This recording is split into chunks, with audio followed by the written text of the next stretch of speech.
हजारों लोग इन 10 दिनों की प्रतीक्षा को सचमुच एक आशा भरे पवित्र समय में परिवर्तित कर रहे हैं। ये सब परमेश्वर का कार्य है, ये सब परमेश्वर की दया है। हमें इसके लिए सदैव कृतज्ञ बने रहना चाहिए। हम नहीं जानते कि जीवन में फिर कभी हमें ऐसे अवसर प्राप्त होंगे या नहीं, इसलिए हमें तैयार रहना चाहिए कि उचित समय पर मैं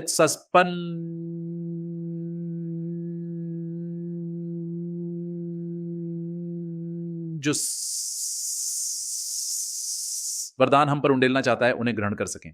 ये सभी दिन अत्यंत बहुमूल्य हैं। मैं प्रभु को धन्यवाद देता हूं कि उन्होंने आपको और मुझे ऐसे अवसर का सहभागी बनने योग्य ठहराया। अब आइए प्रार्थना करें। हे पवित्र आत्मा, ये 7वां दिन है। यहाँ वही घोषित हो जो आप चाहते हैं। प्रभु, हमें वही सुनने दीजिए जो आप हमसे कहना चाहते हैं। हमें यह अनुग्रह दीजिए कि हम आपके वचन की गहराई को समझ सकें और उसमें छिपे हुए रहस्यों को ग्रहण कर सकें। प्रभु, इस समय हम एक सामर्थी अभिषेक की याचना करते हैं। इन सभी आत्मिक समुदायों को सामर्थ प्रदान कीजिए। हम एक मृत मसीही जीवन नहीं चाहते। आपने अपना लहू इसलिए नहीं बहाया कि हम ठंडी और निर्जीव आत्मिकता वाले लोग बने रहें। आपने क्रूस पर अपना लहू बहाया और दुख सहा ताकि हम जीवित आशा के वारिस बन सके। प्रभु, हम प्रार्थना करते हैं आपकी सामर्थ हमारे जमे हुए और निर्जीव जीवनों में उतर आए। प्रत्येक उस जीवन को स्पर्श कीजिए जो सुन्न और निष्प्राण हो चुका है। जैसा कि हम यहेजकेल की भविष्यवाणी में पढ़ते हैं, जब सूखी हड्डियों की तराई में उसके होठों द्वारा परमेश्वर का वचन घोषित किया गया, तब वे निर्जीव हड्डियां एक महान सेना बनकर उठ खड़ी हुई। प्रभु, वही जीवन देने वाली आत्मा की सामर्थ हमारे जीवनों में भी कार्य करे। हम पवित्र आत्मा की महान सामर्थ के लिए प्यासे हैं। आपकी आत्मा हमारी नसों में भर जाए, हमारे अस्तित्व की प्रत्येक कोशिका में, हमारी नस नाड़ियों और रक्त वाहिनियों में, हमारे जोड़, मज्जा, मांस और हड्डियों में,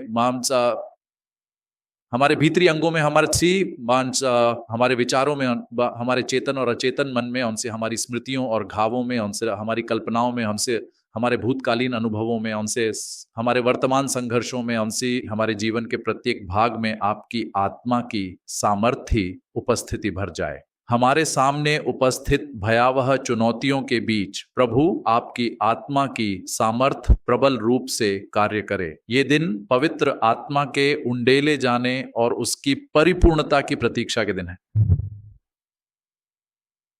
एक नए पेंटेकोस्ट के दिन। हमें एक महत्वपूर्ण सत्य को समझना चाहिए। परमेश्वर की आत्मा पहले से ही हमारे भीतर है। प्रभु हमें इसलिए प्रतीक्षा करने के लिए नहीं कह रहे क्योंकि हमारे पास पवित्र आत्मा नहीं है। हमें स्पष्ट रूप से समझना चाहिए कि पवित्र आत्मा का अभिषेक क्या है। जब हम प्रार्थना करते हैं, हे पवित्र आत्मा आकर हमें भर दीजिए, तो कुछ लोग इसे पूरी तरह नहीं समझ पाते यदि उन्होंने पहले की शिक्षाएं नहीं सुनी हैं। हमने ये पिछले वर्षों में ये स्पष्ट रूप से समझाया है। जो लोग बपतिस्मा और दृढ़ीकरण कॉन्फर्मेशन प्राप्त कर चुके हैं, वे फिर भी पवित्र आत्मा के अभिषेक के लिए क्यों प्रार्थना करते हैं? अब हमारे पास उसे दोहराने का समय नहीं है। यदि किसी को संदेह हो तो वे पहले की शिक्षाओं को पुनः सुने। परंतु एक बात स्मरण रखें, क्या हमारे भीतर पवित्र आत्मा है? हाँ, निश्चय ही, क्योंकि पवित्र आत्मा के बिना कोई भी यह नहीं कह सकता यीशु प्रभु हैं। जैसा कि प्रेरित पौलुस रोमियो की पत्री में सिखाते हैं, यह पवित्र आत्मा ही है जो हमें यह स्वीकार करने योग्य बनाती है कि यीशु प्रभु हैं। इसलिए ऐसा मत सोचिए कि हम में से किसी के पास पवित्र आत्मा नहीं है और हम किसी बिल्कुल नई पवित्र आत्मा की प्रतीक्षा और प्रार्थना कर रहे हैं। सत्य यह है, पवित्र आत्मा पहले से ही हम सब में विद्यमान है। यदि कोई व्यक्ति कह सकता है यीशु प्रभु हैं, तो यह केवल पवित्र आत्मा की प्रेरणा से ही संभव है। यह प्रेरित पौलुस की स्पष्ट शिक्षा है। जैसा कि वे प्रथम कुरिन्थियों 12:3 में कहते हैं, कोई भी जो परमेश्वर की आत्मा से बोलता है यीशु शापित है नहीं कहता, और कोई भी पवित्र आत्मा के बिना यह नहीं कह सकता कि यीशु प्रभु हैं।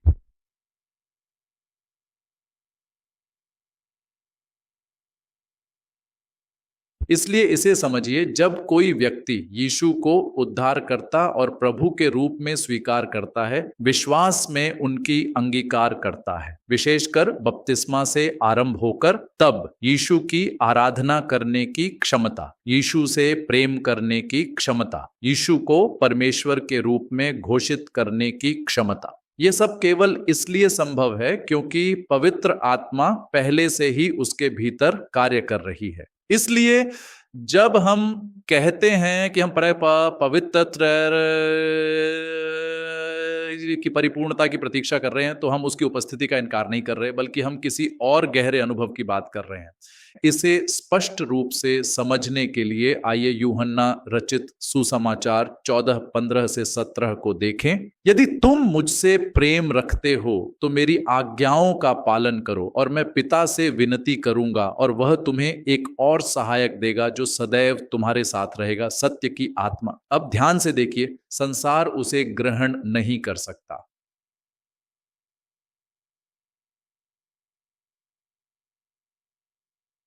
संसार कौन है? यहां इसका अर्थ उन लोगों से है जो यीशु को उद्धारकर्ता के रूप में स्वीकार नहीं करते। वे आत्मा को ग्रहण नहीं कर सकते क्योंकि वे न तो उसे देखते हैं और न जानते हैं। परंतु यीशु अपने चेलों से कहते हैं, तुम उसे जानते हो क्योंकि वह तुम्हारे साथ रहता है और तुम में होगा। यह अत्यंत महत्वपूर्ण है। पेंटेकोस्त से पहले भी पवित्र आत्मा चेलों के साथ थी, उनके बीच उपस्थित थी, उनके जीवनों में कार्य कर रही थी, इसमें कोई संदेह नहीं। तो फिर पेंटेकोस्त क्या है? पेंटेकोस्त किसी बिल्कुल नई आत्मा का आगमन नहीं है, यह आत्मा के अस्तित्व की शुरुआत नहीं है, बल्कि यह उस उपस्थिति का जागरण है, यह उस उपस्थिति की ज्वाला है। यह वह क्षण है जब वे उसे एक जीवित वास्तविकता के रूप में अनुभव करने लगते हैं। अर्थात पवित्र आत्मा पहले से ही उनमें थी, परंतु पेंटेकोस्त में वह उपस्थिति जीवित, सामर्थी और प्रकट हो गई। इसलिए इसे स्पष्ट रूप से समझिए, पेंटेकोस्त किसी नई पवित्र आत्मा को प्राप्त करना नहीं है, बल्कि वह पवित्र आत्मा जो पहले से आपके भीतर है, आपके जीवन के प्रत्येक क्षेत्र में फैलने लगे, यही पेंटेकोस्त है। हमने पहले इसे उदाहरणों से समझाया है। कल्पना कीजिए कि एक गिलास दूध में 1 चम्मच चीनी डाल दी गई। चीनी पहले से वहां है, वह चीनी पवित्र आत्मा के समान है। पेंटेकोस्त तब होता है जब दूध को अच्छी तरह हिलाया जाता है और मिठास पूरे गिलास में फैल जाती है। पेंटेकोस्त क्या है? वही फैलाव, वही संपूर्ण व्याप्ति, वही पेंटेकोस्त का अभिषेक है। इसलिए ऐसा नहीं कि आत्मा अनुपस्थित थी, ऐसा नहीं कि कोई नई आत्मा बाहर से आती है, बल्कि यह कि जो आत्मा पहले से आपके भीतर है वही जलने, फैलने और आपके संपूर्ण अस्तित्व को भरने लगती है। क्योंकि मानवीय भाषा सीमित है, इसलिए हम कहते हैं, आओ हे पवित्र आत्मा हमें भर दो, हे पवित्र आत्मा। बाइबल भी ऐसे ही भावों का प्रयोग करती है। पवित्र आत्मा तुम पर उतरेगी, जब पवित्र आत्मा तुम पर आएगी तब तुम सामर्थ पाओगे। ये अभिव्यक्तियां उसकी अनुपस्थिति नहीं बल्कि उसकी परिपूर्णता के अनुभव को प्रकट करती हैं। इसलिए कोई भी यह ना सोचे, पहले मेरे पास पवित्र आत्मा नहीं थी, अब जाकर मैं उसे प्राप्त करूंगा। नहीं, हर व्यक्ति के भीतर पहले से पवित्र आत्मा है। वास्तविक समस्या ये है, हमने उसे पहचाना नहीं, हमने उसका अनुभव नहीं किया, हमने उसे प्रकट नहीं होने दिया। तो हम क्या मांग रहे हैं? केवल यही, जो आत्मा पहले से मेरे भीतर है उसका मुझे अनुभव होने दीजिए। आप कहते हैं कि पवित्र आत्मा आपके भीतर है, तो फिर वह प्रकट भी होनी चाहिए, क्योंकि अभी हम उसे आपके जीवन में स्पष्ट रूप से नहीं देख पा रहे, हम आपके व्यवहार में उसे पहचान नहीं पा रहे, हम आपकी प्रतिक्रियाओं में उसे अनुभव नहीं कर पा रहे, हम आपके प्रार्थना जीवन में उसे डिसर्न नहीं कर पा रहे, हम आपकी आत्मिकता में उसे नहीं देख पा रहे। वह दृश्यमान हो जाए, वह आपके भीतर एक अभिषेक बन जाए, संसार उसे देख सके, आत्मा की सामर्थ्य आपके द्वारा प्रवाहित हो, इसी को हम पेंटेकोस्त कहते हैं। क्या आप समझ रहे हैं? इसलिए इसे गलत मत समझिए। हमें पवित्र आत्मा के अभिषेक के लिए उत्कट इच्छा और प्रार्थना के साथ प्रतीक्षा करनी चाहिए। इस प्रतीक्षा का महान आत्मिक महत्व है। इसी कारण कलीसिया ने इसके लिए 10 दिनों को अलग रखा है। यह प्रतीक्षा का समय पेंटेकोस्तियों ने कैथोलिक कलीसिया में नहीं लाया। नहीं, स्वयं पवित्र कैथोलिक कलीसिया ने इन 10 दिनों की तैयारी और प्रतीक्षा को स्थापित किया। और यह प्रतीक्षा क्यों? अब इस पर विचार कीजिए। यदि हम सब पहले से पवित्र आत्मा से भरे हुए हैं तो फिर इन 10 दिनों की प्रतीक्षा क्यों आवश्यक है? क्या हमें इन्हें कैलेंडर से हटा देना चाहिए? नहीं, इसलिए गलत न समझिए। ये इसलिए नहीं कि हमारे पास पवित्र आत्मा नहीं है। मैं ये बात कई बार कह चुका हूं, परंतु जो लोग पहली बार सुन रहे हैं उन्हें यह उलझन भरा लग सकता है। हम इन सत्यों को पहले की शिक्षाओं में विस्तार से समझा चुके हैं। मैं यहां केवल प्रसंगवश फिर से उल्लेख कर रहा हूं। इसीलिए हम पवित्र आत्मा के अभिषेक की प्रतीक्षा कर रहे हैं। और प्रतीक्षा करते हुए हमें प्रार्थना करनी चाहिए कि जो पवित्र आत्मा पहले से हमारे भीतर है वह हमारे जीवन के प्रत्येक क्षेत्र में प्रज्वलित होकर फैल जाए। आज मैं यह साझा करना चाहता हूं, इस अभिषेक के फल क्या हैं? जब कोई व्यक्ति पवित्र आत्मा से भर जाता है उसके भीतर क्या होता है, कौन सा परिवर्तन दिखाई देता है, हम इसी पर मनन करेंगे। पहला बिंदु, आइए निर्गमन की पुस्तक 31:3 को देखें। मैंने उसे परमेश्वर की आत्मा से भर दिया है, बुद्धि, समझ, ज्ञान और हर प्रकार की कारीगरी की कुशलता से। ये बेजलेल के विषय में कहा गया है। जब परमेश्वर ने बेजलेल और अन्य लोगों को अपनी आत्मा से भर दिया तब क्या हुआ? उन्हें वह सामर्थ्य प्राप्त हुई कि जो कुछ परमेश्वर ने अपने मन में रचा था उसे वे वास्तविकता में प्रकट कर सके। इसलिए पहला फल यह है, जब पवित्र आत्मा आपको भर देती है तब आपको पृथ्वी पर परमेश्वर की योजनाओं को पूरा करने की सामर्थ्य मिलती है। जब आपके भीतर की आत्मा प्रज्वलित होती है, जब वह जलने और फैलने लगती है, तब आपको वह शक्ति प्राप्त होती है जिससे आप वही कर सकें जो परमेश्वर चाहता है। जैसा कि प्रेरित पौलुस कहते हैं, परमेश्वर के उस वरदान को जो तुझ में है ज्वाला बना दे। यही पेंटेकोस्त है। दूसरा बिंदु, आइए न्यायियों की पुस्तक को देखें। अध्याय 14 में जाने से पहले न्यायियों 13:24 से 25 को पढ़िए। उस स्त्री ने एक पुत्र को जन्म दिया और उसका नाम शिमशोन रखा और यहोवा की आत्मा उसमें कार्य करने लगी। से ध्यान से देखिए, जो यहोवा की आत्मा उसमें कार्य करने लगी। बाइबल में अनेक स्थानों पर आत्मा का वर्णन इस प्रकार किया गया है। आत्मा चलती है, आत्मा कार्य करती है, आत्मा उतरती है, आत्मा भर देती है, आत्मा हस्तक्षेप करती है। ये सब क्रियाएं हैं। ये अत्यंत महत्वपूर्ण है। पवित्र आत्मा निष्क्रिय नहीं है, पवित्र आत्मा सक्रिय है। पवित्र आत्मा कार्य करने वाली और गतिशील उपस्थिति है। आपको इसे गहराई से समझना चाहिए। पवित्र आत्मा आपके भीतर कोई स्थिर वस्तु नहीं है। वह मौन या निष्क्रिय नहीं है। वह है गतिमान, कार्यशील, रूपांतरित करने वाली और आपके भीतर कार्य करने वाली उपस्थिति। यही दूसरा सत्य है। जब पवित्र आत्मा किसी व्यक्ति में सक्रिय होती है तब उसका जीवन दैवी सामर्थ्य के साथ चलने लगता है। जब हम कहते हैं कि पवित्र आत्मा कार्य करती है तो इसका अर्थ यह है, यदि आत्मा आपके भीतर है तो वह सक्रिय होगी। यदि पवित्र आत्मा की उपस्थिति वास्तव में आपको भरती है तो उसका कार्य दिखाई देगा। केवल बार बार यह कहते रहना पर्याप्त नहीं। आत्मा आत्मा, बल्कि अपने भीतर पवित्र आत्मा की उपस्थिति को प्रकट कीजिए। यदि आत्मा आप में कार्य कर रही है तो उसे दिखाइए, उसका फल दिखाइए। पवित्र आत्मा है चलने वाली आत्मा, कार्य करने वाली आत्मा, वह आत्मा जो कुछ विशेष कार्यों के लिए आपको सामर्थ्य के साथ आगे बढ़ाती है। वह आत्मा जो आपको कुछ स्थानों पर जाने के लिए प्रेरित और बाध्य करती है, और वही आत्मा कुछ दिशाओं में जाने से रोक भी देती है। हम प्रेरितों के काम 16:6 से 7 में पढ़ते हैं। पवित्र आत्मा ने उन्हें एशिया में वचन प्रचार करने से रोका।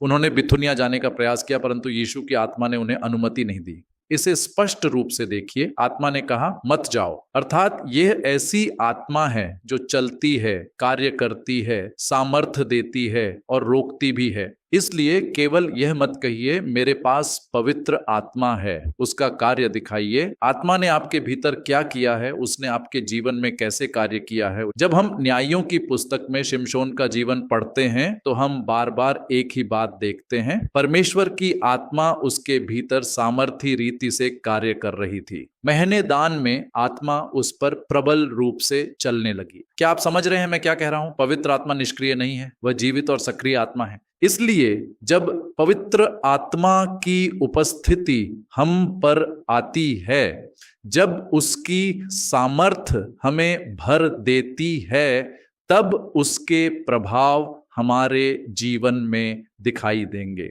प्रिय भाइयों और बहनों, पवित्र आत्मा कार्य करने वाली आत्मा है। जब पवित्र आत्मा किसी व्यक्ति को भर देती है, उसका कार्य दिखाई देता है, उसकी सामर्थ्य प्रकट होती है।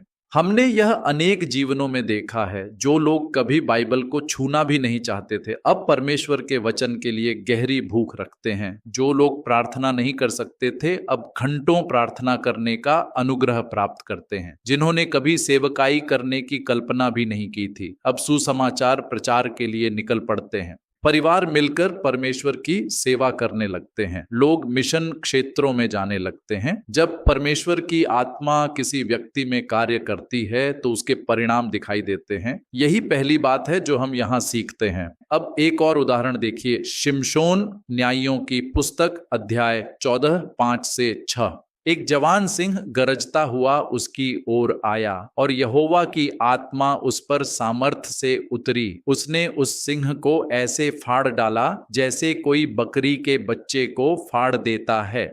यहाँ एक क्षण ठहरिए।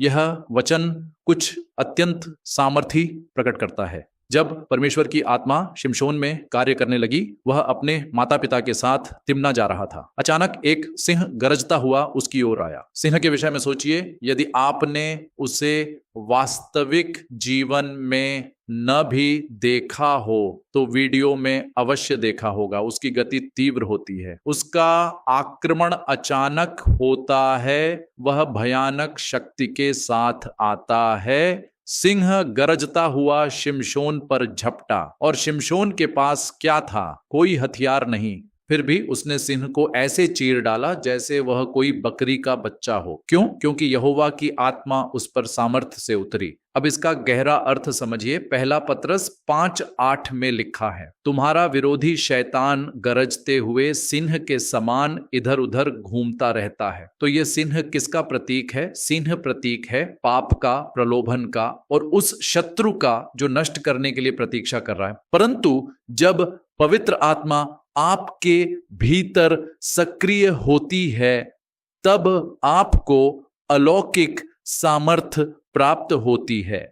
आपकी अपनी शक्ति नहीं, बल्कि आपके भीतर परमेश्वर की शक्ति। तब बिना हथियारों के भी आप उन बातों पर विजय प्राप्त करेंगे जो सामान्यतः आपको नष्ट कर देती। यही पवित्र आत्मा की सामर्थ्य है। बाइबलीय दृष्टिकोण से सिंह कभी कभी पाप का प्रतीक भी होता है। एक अन्य स्थान पर पहले पत्रस की पत्री में लिखा है, तुम्हारा विरोधी शैतान गरजते हुए सिंह के समान किसी को फाड़ खाने के लिए ढूंढता फिरता है। तुम्हारा शत्रु शैतान इधर उधर घूम रहा है, यह देखने के लिए कि किसे निगल जाए। ता हुआ। इसलिए सावधानी से मनन कीजिए और वह प्रकाशन ग्रहण कीजिए जो परमेश्वर की आत्मा आपको दे रही है। कुछ बातें हैं जिन्हें हमें समझना चाहिए। शैतान अस्तित्व में है, वह गरजता है, वह आक्रमण करता है, वह तेजी से आगे बढ़ता है। कभी भी परमेश्वर के लिए सेवकाई आरंभ मत कीजिए इन सत्यों को भूलकर। कभी भी आत्मिक जीवन इस वास्तविकता को नजरअंदाज करके मत शुरू कीजिए। यदि आप प्रभु की सेवा करना चाहते हैं या मसीह में जीवन जीना चाहते हैं, तो एक ऐसा भी है जो बिना बुलाए आपके निकट आ जाएगा, वह है शैतान। दो चरम सीमाएं हैं। कुछ लोग कहते हैं शैतान जैसी कोई चीज नहीं, दूसरे कहते हैं हर चीज शैतान ही है। दोनों ही खतरनाक हैं। शैतान के विषय में संतुलित और स्वस्थ समझ आवश्यक है। उसके अस्तित्व का इनकार करना खतरनाक है। हर बात का दोष उसी पर डालना भी खतरनाक है। परंतु सत्य यह है, शैतान है और वह कार्य करता है। वह कैसे कार्य करता है? बाइबल कहती है वह गरजता हुआ आता है, वह किसी को निगल जाने के लिए घूमता रहता है। प्रकाशित वाक्य 12 में लिखा है, वह हमारे भाइयों पर दिन रात परमेश्वर के सामने दोष लगाता है। इसका अर्थ क्या है? शैतान सदा आपके निकट रहता है, आप में दोष ढूंढने के लिए, आप पर परमेश्वर के सामने आरोप लगाने के लिए, आपको फंसाने का अवसर खोजने के लिए। परमेश्वर ने कैन से कहा, पाप तेरे द्वार पर घात लगाए बैठा है। इसलिए इसे स्पष्ट रूप से समझिए, हमें इसे कभी हल्के में नहीं लेना चाहिए। जैसे परमेश्वर के साथ चलने वालों के साथ स्वर्गदूत रहते हैं, उसी प्रकार शैतान भी छाया की तरह पीछे पीछे चलता है। क्यों? आपको गिराने के लिए, आप पर दोष लगाने के लिए, आपको फंसाने के लिए, आपको नष्ट करने के लिए। वह निरंतर किसी अवसर की खोज में रहता है। इसलिए हम यह नहीं कह सकते कोई शैतान नहीं है, नहीं, वह सक्रिय है। अब एक और गहरी बात समझिए, वह गरजता है। सिंह की गरज में क्या विशेषता होती है? जब सिंह गरजता है तो वह पहले शरीर को प्रभावित नहीं करता, वह मन को प्रभावित करता है। यहां तक कि हाथी जैसे विशाल पशु भी पहले उसके आक्रमण से नहीं, बल्कि उसकी गरज से उत्पन्न भय से पराजित हो जाते हैं। तो शैतान क्या करता है? वह भय उत्पन्न करता है, वह डराता है, वह धमकाता है, वह मन को विचलित करता है। इसे ध्यान से समझिए, शैतान का मुख्य आक्रमण शारीरिक नहीं होता, वह मानसिक और आत्मिक भय उत्पन्न करता है। आज बहुत से विश्वासी प्रत्यक्ष आक्रमणों से नहीं हार रहे, वे भय से हार रहे हैं। वह उन्हें छू नहीं रहा, वह उन्हें धमका रहा है। वह ऐसे विचार बोता है, कुछ भयानक होने वाला है, सब कुछ नष्ट हो जाएगा, तुम समाप्त हो चुके हो।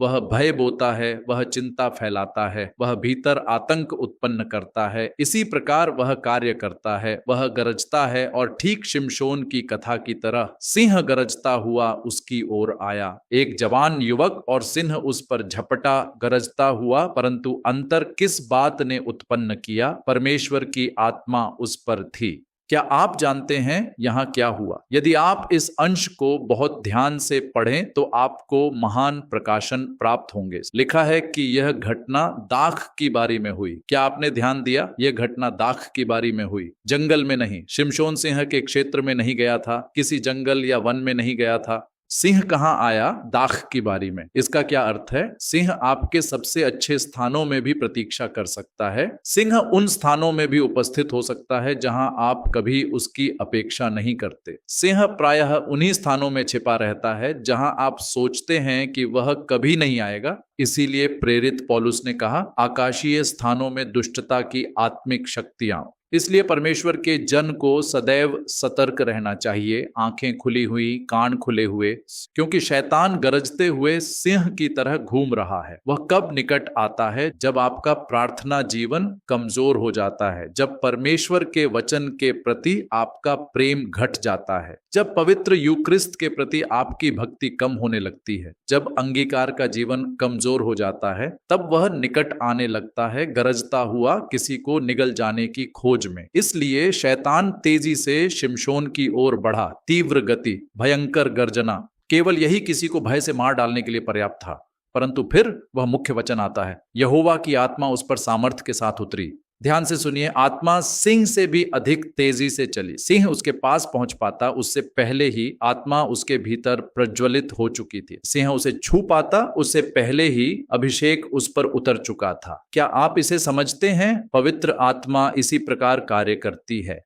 पृथ्वी पर आपके विरुद्ध उठने वाला कोई भी शत्रु, आपके भीतर की आत्मा उससे अधिक तेजी से कार्य करती है। आपके विरुद्ध छोड़ा गया कोई भी घातक अस्त्र, परमेश्वर की आत्मा उससे पहले कार्य करती है। अस्त्र आपके हृदय को भेद पाता उससे पहले ही आत्मा आपके भीतर सुरक्षा का गढ़ बना देती है। इसीलिए लिखा है, यहोवा की आत्मा सामर्थ के साथ उस पर उतरी। सामर्थ के साथ क्यों? क्योंकि एक शक्तिशाली शत्रु निकट आ रहा था। और शिमशोन ने क्या किया? उसने सिंह को बकरी के बच्चे की तरह चीर डाला। अब सोचिए, क्या सिंह वास्तव में बकरी बन गया था? नहीं, सिंह नहीं बदला, परंतु आत्मा से भरे हुए व्यक्ति को वह बकरी जैसा दिखाई दिया। यही अंतर है। समस्या नहीं बदलती, परंतु आत्मा के द्वारा आपकी दृष्टि बदल जाती है। यहां तक कि शैतान द्वारा लाए गए सबसे बड़े भय भी तुच्छ प्रतीत होने लगते हैं। आज आपको यह समझना चाहिए, आपके भीतर कार्य करने वाली अभिषेक की अग्नि में यह सामर्थ्य है कि वह आपको निर्भय बना दे, यहां तक कि शैतान के सबसे बड़े भय और धमकियों के सामने भी। सरल शब्दों में कहें तो वह आपको ऐसी शक्ति देती है कि आप उन्हें तुच्छ समझकर अलग कर दें।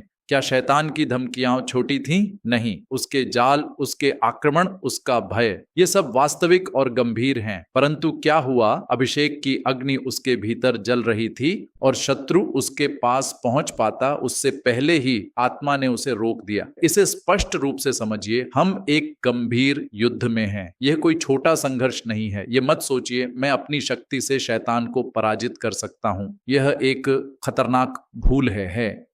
मानवीय शक्ति पर्याप्त नहीं है, परंतु यदि पवित्र आत्मा की अग्नि आपके भीतर जल रही हो तो प्रत्येक अस्त्र, प्रत्येक धमकी, प्रत्येक भय, प्रत्येक डराने वाली शक्ति आत्मा के गढ़ द्वारा रोक दी जाएगी और आप उसे बकरी के बच्चे की तरह चीर डालेंगे। और एक और बात पर ध्यान दीजिए, शिमशोन ने किसी को नहीं बताया। ये बहुत महत्वपूर्ण है। आज यदि हम एक मच्छर भी मार दें तो हर जगह उसका प्रचार कर देते हैं, परंतु उसने सिंह को मार डाला और कुछ नहीं कहा। क्यों? क्योंकि वह जानता था यह मैंने नहीं किया, मेरे भीतर की आत्मा ने यह किया है, इसलिए उसने कोई श्रेय नहीं लिया। हालेलुया। इसलिए मेरे प्रिय मित्रों, जब पवित्र आत्मा किसी व्यक्ति में आती है तो वह ऐसे आयामों में कार्य करती है जिन्हें हम देख भी नहीं सकते। इसीलिए हमें गहरी लालसा के साथ प्रार्थना करनी चाहिए, प्रभु मुझे अपनी आत्मा से भर दीजिए। पवित्र आत्मा का आना आवश्यक है। देखिए आप किन किन भयावह परिस्थितियों के सामने खड़े हैं। एक साधारण मानवीय जीवन में भी कितनी बातें हमें डराती हैं, कितनी परिस्थितियां हमें धमकाती हैं। क्या आप सचमुच सोचते हैं कि आप अकेले इस जीवन का सामना कर सकते हैं?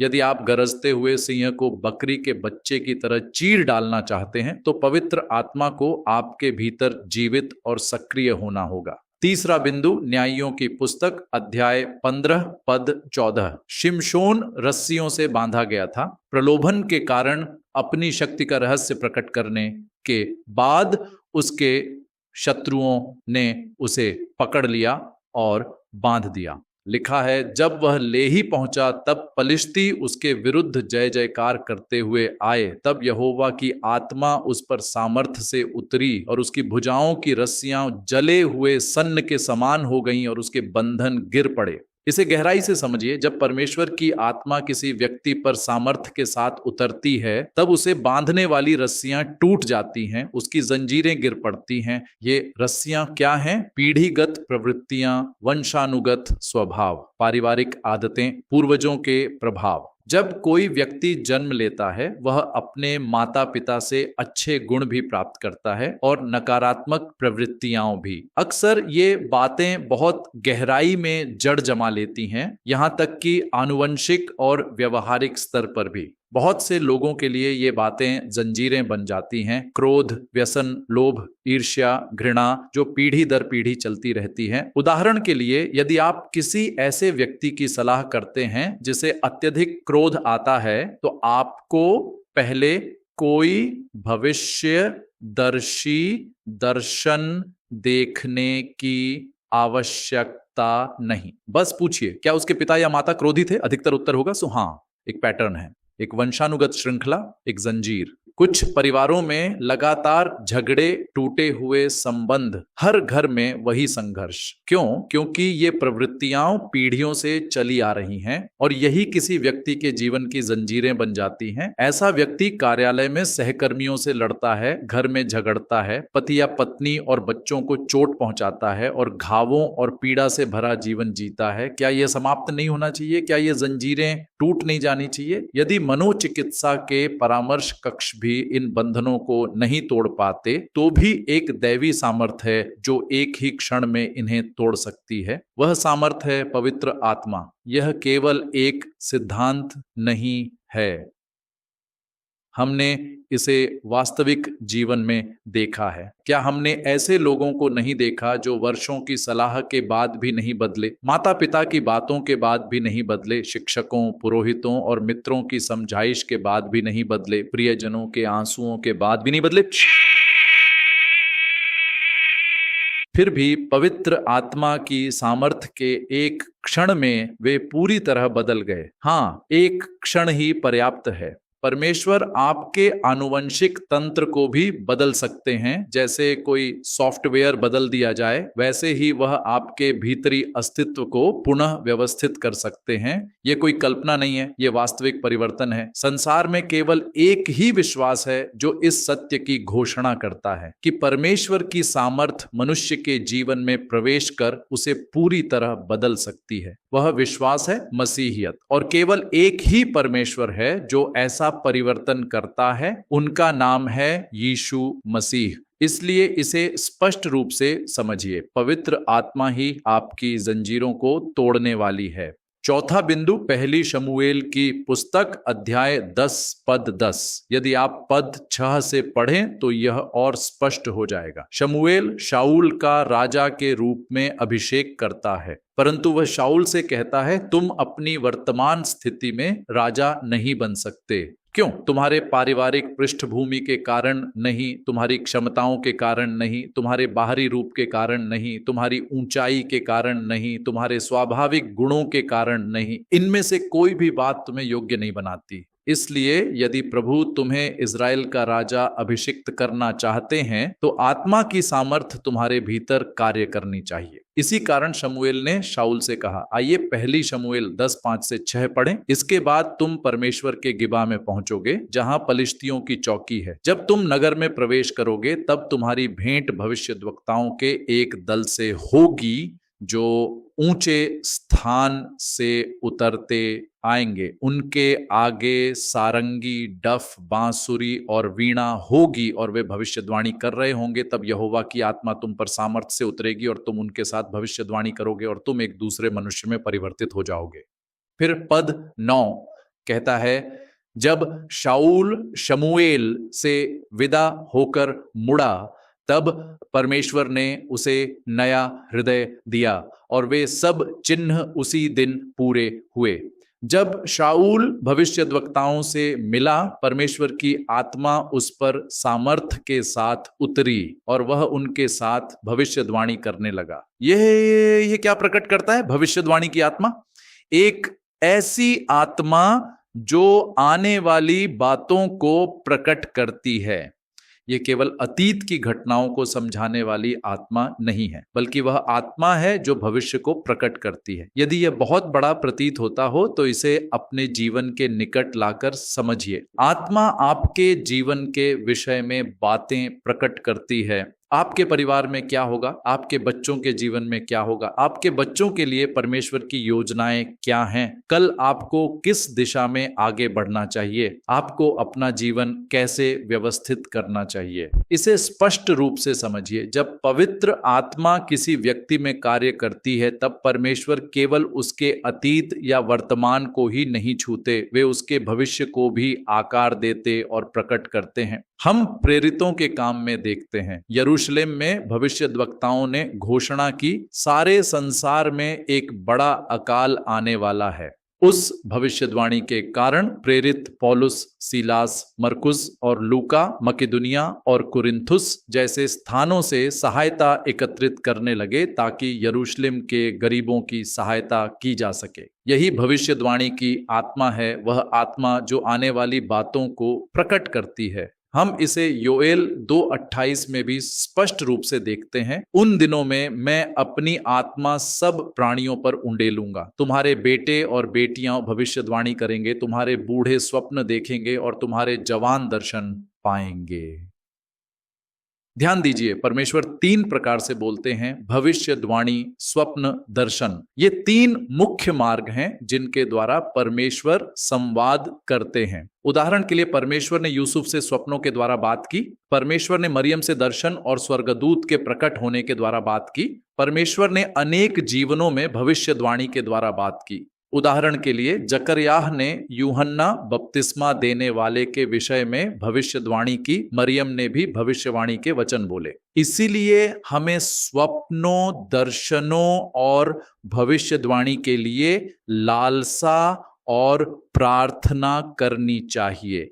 हमें अपने जीवन में पवित्र आत्मा के मार्गदर्शन और अगुवाई के लिए प्रार्थना करनी चाहिए। कभी कभी प्रभु स्वप्नों के द्वारा बातें प्रकट करेंगे, कभी कभी वे हमारे हृदय में भविष्य सूचक समझ रखेंगे। कभी कभी जो बातें हम बोलते हैं वे पूरी होंगी क्योंकि परमेश्वर उन्हें पूरा करेंगे, और कभी कभी प्रभु दर्शन प्रदान करेंगे। ये सब पवित्र आत्मा के अभिषेक के फल स्वरूप होते हैं। अब आगे बढ़ते हैं। यहेजकेल अध्याय 37 पद 14 में हम सूखी हड्डियों की तराई में भविष्यद्वक्ता को देखते हैं। प्रभु उस भविष्यद्वक्ता को हड्डियों से भरी एक तराई में भेजते हैं। हम पहले इसे विस्तार से समझा चुके हैं, इसलिए यहां अधिक समय नहीं लेंगे, केवल मुख्य बात को समझिए। आइए एक पद पढ़ें। मैं अपनी आत्मा तुम में डालूंगा और तुम जीवित हो जाओगे। और यहेजकेल 37:10 में लिखा है, मैंने उसके आदेश के अनुसार भविष्यवाणी की और उनमें सांस आ गई, वे जीवित होकर अपने पैरों पर खड़े हो गए, एक विशाल सेना। जब आत्मा की सामर्थ आती है तब कलीसिया में जीवन आ जाता है। कलीसिया का उद्देश्य सुस्त और निर्जीव लोगों का समूह बनना नहीं है। कलीसिया में जो प्रकट होना चाहिए वह है जीवन। जीवन, जैसा कि यीशु मसीह ने कहा, मैं इसलिए आया हूं कि वे जीवन पाएं और बहुतायत से पाएं। हर मसीही को जीवन से भरपूर होना चाहिए। हमें मृत लोगों जैसा नहीं दिखना चाहिए। हमें आत्मिक रूप से मृत लोगों के समान नहीं होना चाहिए। हमारे भीतर जो प्रकट होना चाहिए वह है परमेश्वर का जीवन और परमेश्वर की सामर्थ। जैसा लिखा है, हे सोने वाले जाग, मृतकों में से जी उठ और मसीह तुझ पर प्रकाश करेगा। सो इसे समझिए, तुम निर्जीव हो, तुम आत्मिक रूप से मर रहे हो। जो कुछ तुम्हारे भीतर मृत है उसे जीवन में लाया जाना चाहिए। यदि 100 लोगों की कलीसिया में सभी 100 लोग आत्मिक रूप से मृत दिखाई दें तो वह मृत मसीहियत है। ऐसे लोग जो उत्साहहीन हों, परमेश्वर के लिए भूख न रखते हों, ऊर्जा से रहित हों, बलिदान देने को तैयार न हों, सहन न कर सकें, जल्दी निराश हो जाएं, हर बात पर शिकायत करें, यह मसीही जीवन नहीं है। मसीही जीवन जीवन है, जीवित, जागृत और सामर्थी जीवन। और यह जीवन तभी प्रकट होता है जब पवित्र आत्मा आती है। अब नए नियम की ओर आइए। लूका रचित सुसमाचार 1:35 में मरियम ने पूछा, ये कैसे होगा क्योंकि मैं किसी पुरुष को नहीं जानती। स्वर्गदूत ने उत्तर दिया, पवित्र आत्मा तुम पर उतरेगी और परम प्रधान की सामर्थ तुम पर छाया करेगी, इसलिए जो पवित्र बालक उत्पन्न होगा वह परमेश्वर का पुत्र कहलाएगा, क्योंकि परमेश्वर के लिए कुछ भी असंभव नहीं। पवित्र आत्मा वही है जो असंभव को संभव बनाती है। इसके बाद जब पवित्र आत्मा मरियम पर उतरी तब हम लूका 1 अध्याय के 39 में पढ़ते हैं, उन दिनों मरियम उठकर शीघ्रता से पहाड़ी प्रदेश में यहूदिया के एक नगर को गई। वह जकरयाह के घर में पहुंची और एलीशिबा को नमस्कार किया। और ऐसा हुआ कि जब एलीशिबा ने मरियम का नमस्कार सुना तो बालक उसके गर्भ में उछल पड़ा और एलीशिबा पवित्र आत्मा से भर गई। आइए इस पर थोड़ी देर मनन करें। कल मैंने उल्लेख किया था कि मरियम एक अनाथ बालिका के रूप में बड़ी हुई थी, इसलिए यह दर्शन ऐसे जीवन में आया जहां कोई मजबूत मानवीय सहारा नहीं था। और यह ऐसा दर्शन नहीं था जिसे कोई युवा लड़की आसानी से समझ सके। यह कोई साधारण बात नहीं थी जिसे वह तुरंत समझ लेती या जिसका तत्काल उत्तर पा लेती। यह एक स्वर्गीय और असाधारण प्रकाशन था। ऐसे महान और दिव्य अनुभव के सामने यह युवा लड़की स्वाभाविक रूप से उलझन और भय से भर गई होगी। उस क्षण उसे आवश्यकता थी सांत्वना की, आश्वासन की, किसी सहारे की।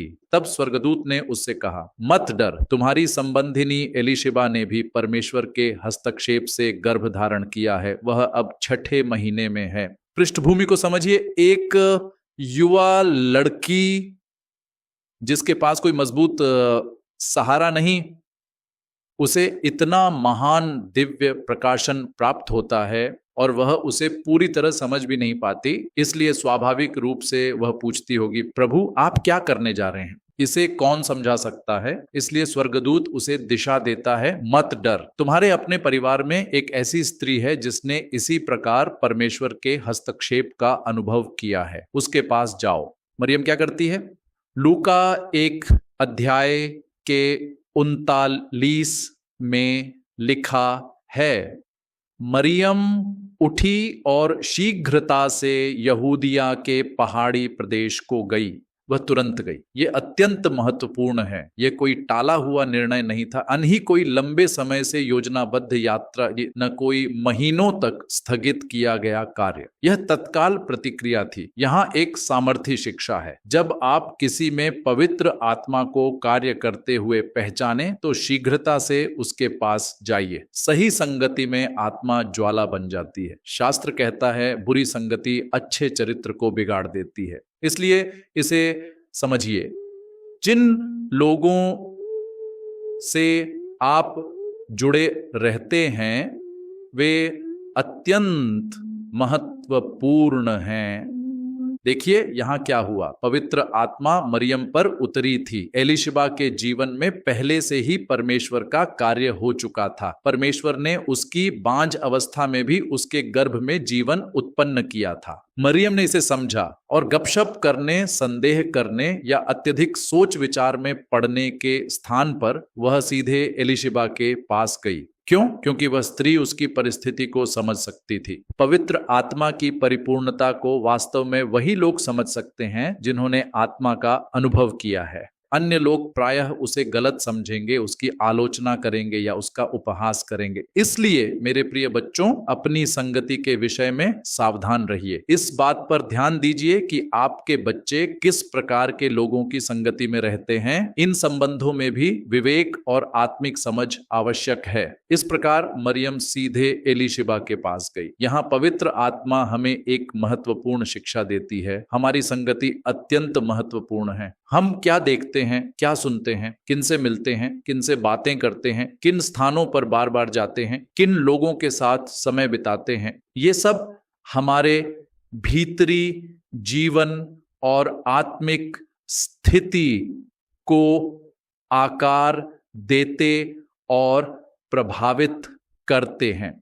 उन लोगों की संगति में रहिए जो आत्मा से भरे हुए हैं, तब आपके भीतर की पवित्र आत्मा भी जलने और बढ़ने लगेगी। अब इस क्षण को देखिए, मरियम पवित्र आत्मा से भरी हुई है। एलिशिबा पहले से ही परमेश्वर के कार्य का अनुभव कर चुकी है। मरियम सीधे उसके पास जाती है और जब वह वहां पहुंचती है वह उसे नमस्कार करती है। सरल शब्दों में वह अभिवादन ऐसा हो सकता था, यीशु मसीह की स्तुति हो, या यहूदी शैली में शलोम, तुम्हें शांति मिले, या यदि आप चाहें हालेलुया, प्रभु की स्तुति हो। केवल एक अभिवादन। उस दृश्य की कल्पना कीजिए, मरियम दूर से एलिशिबा को देखती है और पुकारती है, प्रभु की स्तुति हो। संभव है कि एलिशिबा ने उसे स्पष्ट रूप से देखा भी न हो, केवल उसकी आवाज सुनी हो। और क्या हुआ? एलिशिबा पवित्र आत्मा से भर गई। इसे गहराई से समझिए, एक आत्मा से भरे हुए व्यक्ति की आवाज भी आपके भीतर की आत्मा को प्रज्वलित कर सकती है। इसीलिए संबंध इतने महत्वपूर्ण हैं। अपने आप से पूछिए, आप किन लोगों से जुड़े हुए हैं। यदि आप ऐसे लोगों के साथ समय बिताते हैं जो 24 घंटे केवल फिल्मों की बातें करते हैं, तो आपका मन फिल्मों से भर जाएगा। यदि आप ऐसे लोगों के साथ रहते हैं जो केवल सांसारिक बातों की चर्चा करते हैं, तो आपका भीतरी जीवन भी सांसारिक बन जाएगा। मेरे प्रिय भाइयों और बहनों, इसे समझिए, जब एलिशिबा ने धन्य कुंवारी मरियम का अभिवादन सुना, तब वह पवित्र आत्मा से भर गई और उसके गर्भ में यूहन्ना बपतिस्मा देने वाला आनंद से उछल पड़ा। एक व्यक्ति बाहर पवित्र आत्मा से भर गया और गर्भ के भीतर का बालक भी उसी आत्मा से भर गया। बालक ने कुछ प्रत्यक्ष नहीं सुना था, अभिवादन तो माता ने सुना था, परंतु जब माता आत्मा से भर गई तब बालक भी उसी आत्मा से स्पर्शित हुआ। क्या यह अद्भुत नहीं है? और यह सब कहां से आरंभ हुआ? एक अभिवादन से। हालेलुया! एक ऐसा अभिषेक जो बोले गए वचन के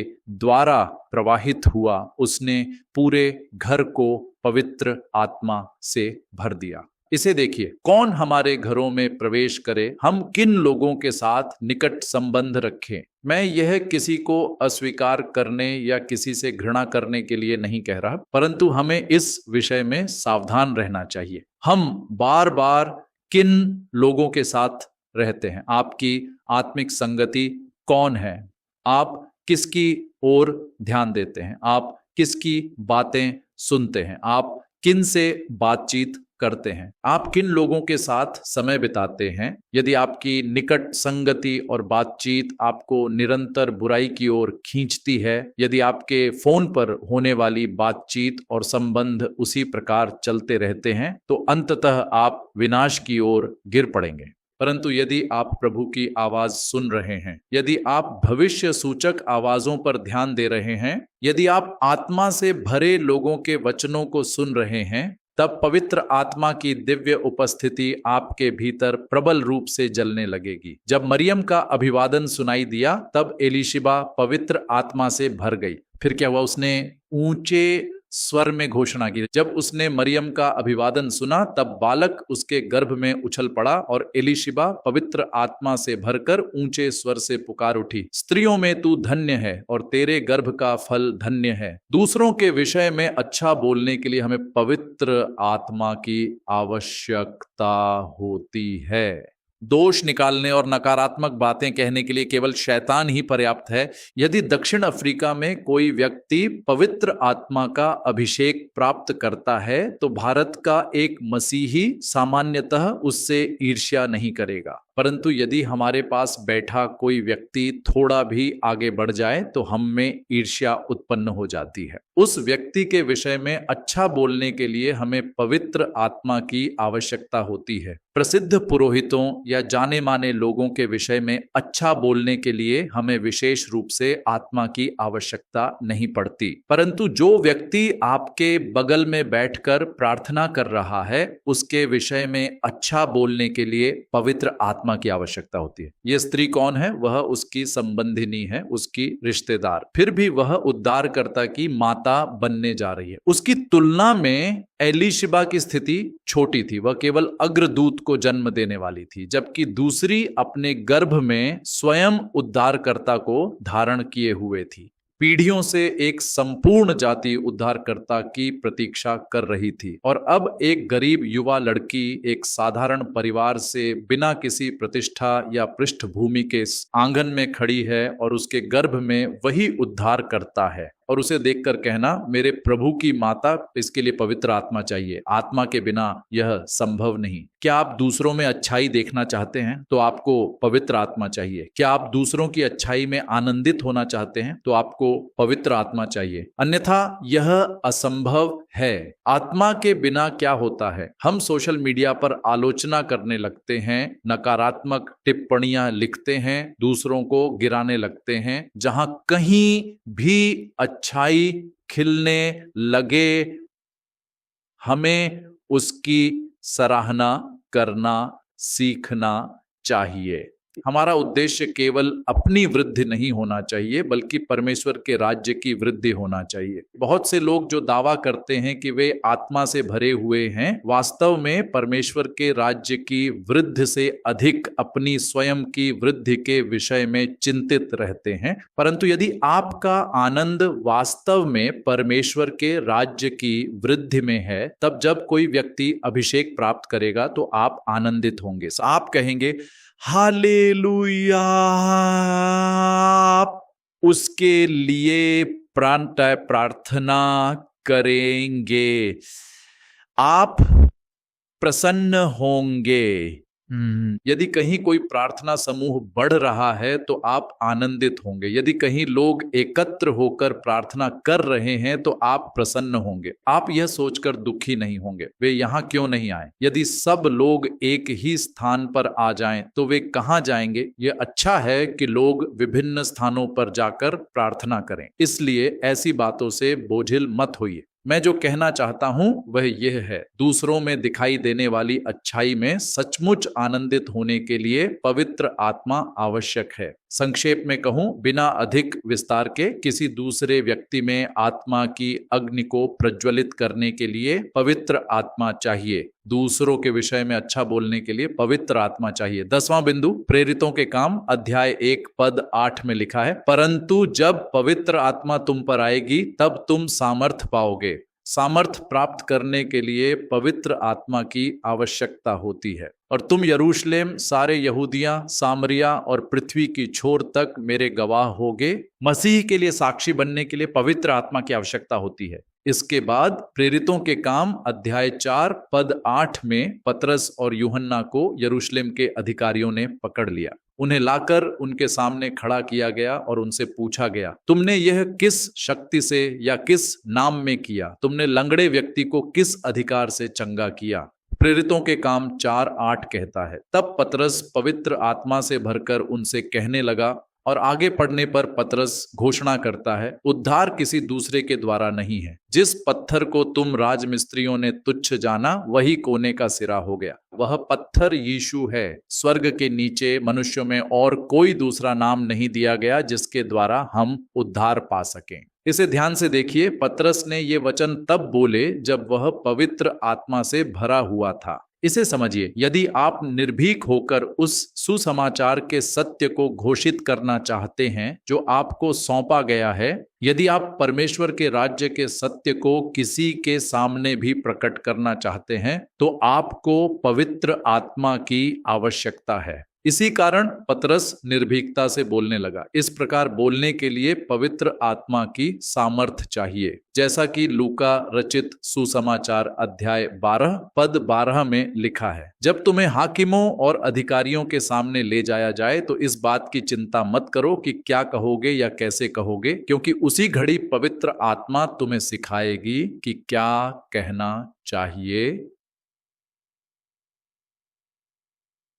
परमेश्वर की इच्छा के अनुसार बोलने के लिए, सही समय पर सही बात कहने के लिए पवित्र आत्मा की आवश्यकता होती है। आप इस पर गहराई से मनन कर सकते हैं। यदि आप किसी भी परिस्थिति में वैसे बोलना चाहते हैं जैसा परमेश्वर चाहता है, तो पवित्र आत्मा अत्यंत आवश्यक है। यहाँ और भी बहुत कुछ समझाने योग्य है, परंतु अब आगे बढ़ते हैं। इसके बाद उसी अध्याय में आगे प्रेरितों के काम 4:13 में हम पढ़ते हैं, उन्होंने पतरस और यूहन्ना का साहस देखा। न क्या आपने ध्यान दिया? साहस। यदि आप किसी के सामने खड़े होकर असाधारण साहस प्रकट करना चाहते हैं तो आपको पवित्र आत्मा की आवश्यकता है। फिर उन्होंने और क्या देखा? उन्होंने समझा कि ये लोग अशिक्षित और साधारण व्यक्ति हैं और वे आश्चर्यचकित रह गए। ये मछुआरे थे, साधारण लोग, फिर भी उनसे प्रश्न पूछने वाले कौन थे? विद्वान शास्त्री, उच्च शिक्षित अगुवे। ये साधारण पुरुष जिन्होंने औपचारिक विद्यालयों में शिक्षा नहीं पाई थी, उस देश के सबसे शिक्षित लोगों के सामने खड़े थे। परंतु जब अधिकारियों ने उनके वचनों में प्रकट हुई बुद्धि को देखा तो वे चकित होकर कहने लगे, क्या ये अशिक्षित लोग नहीं हैं? क्या ये केवल मछुआरे नहीं हैं? इसे समझिए, पवित्र आत्मा में यह सामर्थ है कि वह अशिक्षित व्यक्ति को भी शिक्षित लोगों के सामने खड़ा करके उन्हें दैवी बुद्धि से चकित कर दे।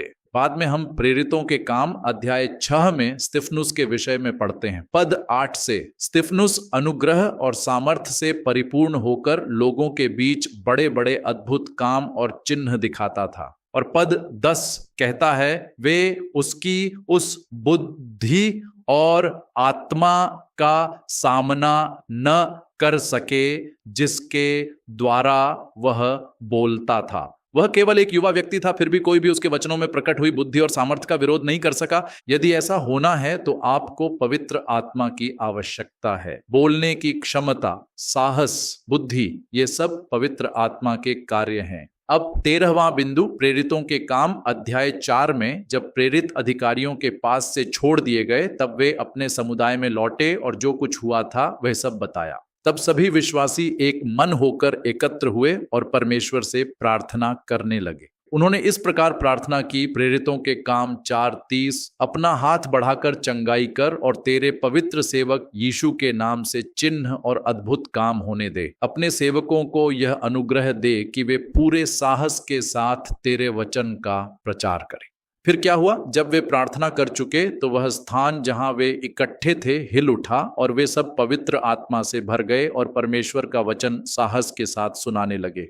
3 बातें हुई। पहली, वह स्थान हिल उठा। दूसरी, वे पवित्र आत्मा से भर गए। तीसरी, उन्होंने साहस के साथ वचन का प्रचार किया। वह स्थान हिल उठा। जिस भूमि पर आप खड़े हैं वह भी हिल जाएगी। आपके पैरों के नीचे की भूमि हिल उठेगी। उस स्थान में कार्य करने वाली विरोधी शक्तियों के गढ़ कांप उठेंगे। अंधकार की शक्तियां हिल जाएंगी। प्रेरितों के काम अध्याय 16 में क्या हुआ? कारागार की नींव हिल उठी। इसके बाद उन्हें वचन प्रचार करने का साहस प्राप्त हुआ। यदि किसी व्यक्ति में वचन बोलने का साहस नहीं है तो वह पवित्र आत्मा के लिए प्रार्थना करे और उसे किसी के सामने भी वचन घोषित करने का साहस प्राप्त होगा। अगला बिंदु प्रेरितों के काम अध्याय 6 पद 8। स्तिफनुस जो अनुग्रह और सामर्थ से परिपूर्ण था, लोगों के बीच बड़े बड़े चिन्ह और अद्भुत काम करता था। जब पवित्र आत्मा किसी व्यक्ति को भर देती है तब चमत्कार करने का अनुग्रह दिया जाता है। चिन्ह और अद्भुत काम आपके हाथों द्वारा होने लगेंगे।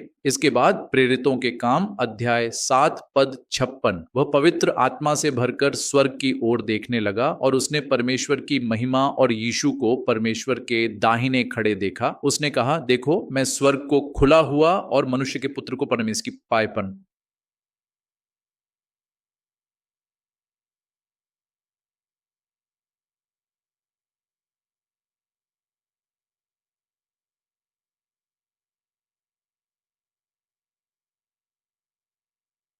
पत्थरों से मारे जाने के सामने खड़े होकर शहादत का सामना करते हुए भी स्तिफनुस ने महान साहस प्रकट किया क्योंकि वह पवित्र आत्मा से भरा हुआ था। अब फिलहाल यहीं समाप्त करते हैं। और भी बहुत कुछ है परंतु शेष मैं आपके मनन और प्रार्थना के लिए छोड़ता हूं। जब पवित्र आत्मा आती है तब ये सब बातें होने लगती हैं। पहला, आत्मा आपको गतिमान करेगी। दूसरा, आप सिंह को चीर डालेंगे अर्थात आप शत्रु की शक्ति पर विजय प्राप्त करेंगे। तीसरा, आप भविष्यवाणी करेंगे। चौथा, आपकी जंजीरें टूट जाएंगी। पांचवा, परमेश्वर के राज्य के स्वप्न आपके द्वारा पूरे होने लगेंगे। छठा, परमेश्वर की आत्मा आपको जीवन प्रदान करेगी। सातवां, आप भविष्यवाणी करेंगे, स्वप्न देखेंगे और दर्शन पाएंगे। आठवां, जब पवित्र आत्मा आएगी तब असंभव प्रतीत होने वाली बातें भी संभव हो जाएंगी। पवित्र आत्मा की उपस्थिति में आपकी आत्मा प्रज्वलित हो जाएगी। आप दूसरों के विषय में अच्छा बोलने योग्य बनेंगे। पवित्र आत्मा आपको साहस देगी, बुद्धि देगी, बोलने का अनुग्रह देगी। वह आपको वचन घोषित करने का साहस देगी, चिन्ह और अद्भुत काम करने की सामर्थ्य देगी और पवित्र जीवन जीने की शक्ति देगी। मेरे प्रिय बच्चों, इस समय मैं आप सबसे आग्रह करता हूं कि पूरे मन से प्रार्थना करें। हम आराधना के समय में प्रवेश कर रहे हैं और इस आराधना में आइए पवित्र आत्मा के एक नए उंडेले जाने के लिए गहरी लालसा रखें। आज हमने अनेक पवित्र शास्त्रों पर मनन किया है। इन वचनों को बार बार पढ़िए। हमारे भीतर आत्मा की एक महान परिपूर्णता हो। पवित्र आत्मा हमारे भीतर निवास करती है। बपतिस्मा और दृढ़ीकरण के संस्कारों के द्वारा जो पवित्र आत्मा का अभिषेक हमने प्राप्त किया है, वह हम हमारे भीतर तेजस्वी रूप से प्रकाशित हो, वह हम हमारे भीतर प्रज्वलित हो और फैल जाए, वह हमें भर दे और एक सामर्थी अभिषेक के रूप में प्रकट हो। हम उस अनुभव को सचमुच पहचानने और समझने योग्य बने। पवित्र आत्मा की ताजगी भरी ओस हम पर ठहर जाए।